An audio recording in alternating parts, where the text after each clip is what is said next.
కూటమి ప్రభుత్వ 2 ఏళ్ల పాలనపై నిర్వహించతలపెట్టిన విజయోత్సవ సభలను 3 నుంచి 1కి కుదించారు.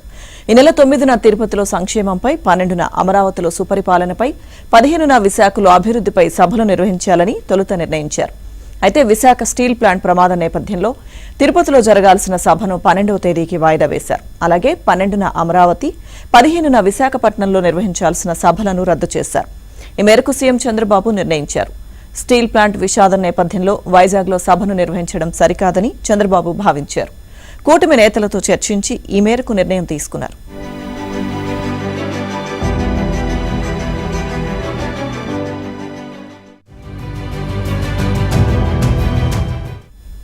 ఈ నెల 12వ తేదీ తిరుపతిలో జరిగే విజయోత్సవ సభలో ఈ 2 ఏళ్ల కాలంలో తాము అందించిన సుపరిపాలన, చేపట్టిన సంక్షేమ అభివృద్ధి కార్యక్రమాలను ప్రజలకు వివరించనున్నట్లు జిల్లా ఇన్ఛార్జి మంత్రి అనగాని సత్యప్రసాద్ తెలిపారు. తిరుచానూరు సమీపంలోని దామినేడు వద్ద బహిరంగ సభ ఏర్పాట్లను ఆయన పరిశీలించారు. కూటమి పార్టీల ఎమ్మెల్యేలు, ఎమ్మెల్సీలు, ఇతర ప్రజాప్రతినిధులతో పాటు 50,000 మంది ప్రజలు పాల్గొనేందుకు వీలుగా ప్రాంగణాన్ని సిద్ధం చేయడంతో పాటు అవసరమైన సదుపాయాలను కల్పిస్తున్నామని వెల్లడించారు.